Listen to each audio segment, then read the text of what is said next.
excuses for everything. And we have a way out. And if it feels right, just say it. It doesn't matter if it's true or not. And that's unfortunate.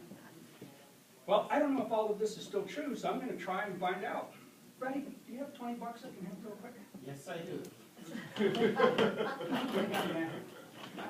I have that? Yes. Okay, thank you.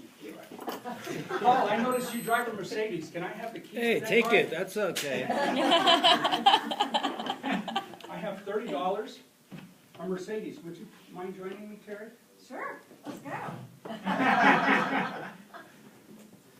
I have $30, the keys to a Mercedes, and a lovely lady. All I did was ask, and nobody asked me, where are you going with my car and my money?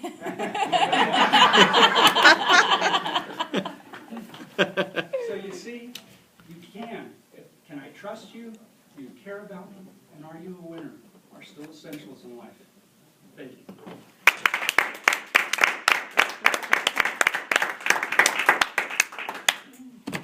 Thank you, Larry. By the way, I am sorry here. Larry was giving project number 4, how to say it, in the Competent Communicator Manual. And his title is, You Can Have Anything You Want If You Know the Secret. And it's actually on the agenda as well. So let's take 60 seconds to evaluate Larry's speech.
All right, our second speaker will also be giving the speech from the Competent Communicator Manual. It's actually speech number 1, the icebreaker. Time 46 minutes. And the title of the speech is Be Careful with Your Stories. A little bit about the speaker. Laura began Toastmasters in 2002 and earned her CC. She currently teaches business law and ethics at the W.P. Carey School of Business at ASU. Today is actually Laura's birthday.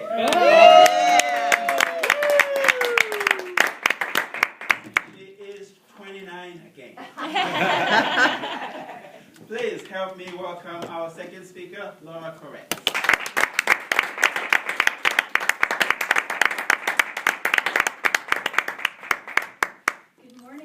Toastmasters.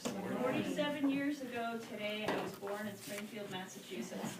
Since it's my birthday, I get to talk about me. And I know that this is a subject that I know pretty well, probably not perfectly. I chose the topic, Be Careful with Your Stories, because I think this is a nice theme. It's something that I learned when I started learning about Buddhist thought. And one of my teachers told me to be careful about how you describe things, because you can set up limiting beliefs for yourself. So I thought this is a nice way to sort of weave that philosophy into my icebreaker, since I haven't done an icebreaker for this club. So I was born in Springfield, Massachusetts. My heritage is a little bit different than the heritages of people in my community. I was raised on the East Coast, which means Irish and Italian. In fact, in my hometown, almost everyone I knew was only Irish and Italian. We had some German. But it wasn't until I had gone to college that I met someone Jewish. I'm not kidding. My mother still tells me today, the first day of college, I came home, I was so excited. I was jumping up and down because I met someone that was Jewish. That was very exciting to me, honestly. So my self-limiting belief when I was raised was that the place that I live is very boring. And the other story I had for myself was somehow I just don't fit in because I didn't have that beautiful, dark, flowing Italian hair and those beautiful white teeth that my friends had. And in the 80s, you know, with the teased hair, it was just really tough to make this do all that. And a lot of my other friends were Irish too. Most of my friends were Italian, but we were all Catholic, so we all knew what we were talking about. I had this sort of inner desire to explore the world. I'm an explorer. I love to travel. Now that I'm old enough, I have the chance to do that. When I was younger, I really wanted to break out of my community and see more of the world. So my heritage was a little bit different. I have a grandparent from Russia, and from Poland, and from Belgium. And then my other grandparent is Scotch, Irish, English, and Cherokee. So when you look at me, you probably see what our founders of our country thought about when they were thinking about Heinz 57 variety and this milk because that in fact is me. So as I grew up, I knew I wanted to get out of this town. I knew I wanted to see more of the world. And I was, let's say the self-limiting belief would be stubborn. The positive way of framing that is determined. I was motivated to try to do more with my life. And my parents were just the two unhappiest people that I've ever met. They're in a marriage that, on the positive side, they believe in staying with marriage and trying to make it work. And on the negative side, it was difficult to grow up in that environment. So I knew I didn't want to, I wanted to be able to find a career and a path for myself that I wouldn't have to rely on someone else to take care of me. So it was really important for me to find a career and to learn how to take care of myself. So I went to school. I was the first person in my family to graduate from college, but I knew I wanted more. I knew I wanted to achieve something greater. And the idea of law school had always intrigued me. And one day I just got the courage together to get my LSAT books and study for the LSAT. And then I sat for the LSAT, and I was admitted to a school in Boston. And I thought, wow, this is great. I could spend the rest of my life working in Boston as a lawyer. And as you can probably tell, I'm not doing either of those. At the time, that was my story. I was going to spend the rest of my life practicing as a lawyer in Boston. I guess the interesting thing happened when I met my ex-husband. After we met, we moved to Arizona. When you read Money Magazine back in 1993, this was one of the places. This was a top place to go to start to build a new life for yourself. And in Massachusetts, there are 6 law schools in Boston where I really wanted to work and practice. But unfortunately, there was a lot of competition for jobs. And this was a place where I could move and really start to build something of my own without all that competition that we had in Boston. So a part of my story would be that sometimes marriages don't work. You both have to be in it, and you both have to be trying to work at it, and you can't do it by yourself. So I learned that was an important thing to learn. But I also learned that I got a do-over. Not everyone gets that. So I got to restart my life and do things that were interesting to me. So I wound up getting this great job at ASU. I've got wonderful friends that feel like family. I just feel so fortunate to have so many wonderful friends. I've been able to pursue some of my interests. So I love hiking. I hike at least 3 times a week. I got involved with the Greyhound Rescue Organization, which I've talked to you about before. I pursued some of my interests in the arts and volunteering.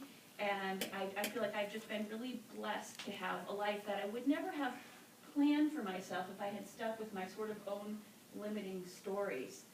I wound up with a gift, and it was something so much better than I could have ever imagined.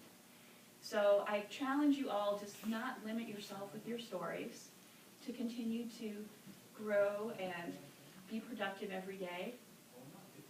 And being involved in Toastmasters is part of that. And it's 47 years, going strong, looking for another 47 more.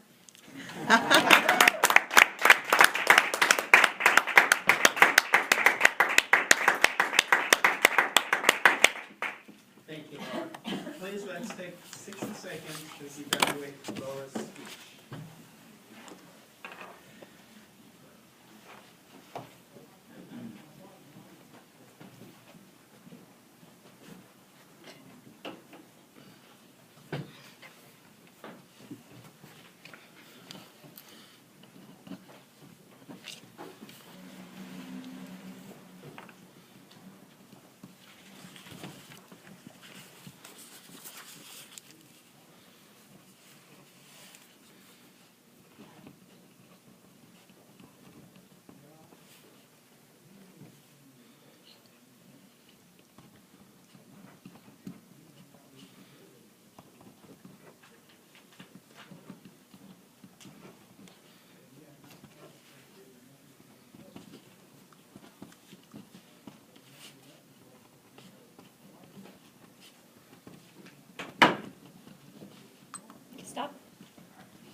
Our next speaker today is DTN Paul Brunaforte.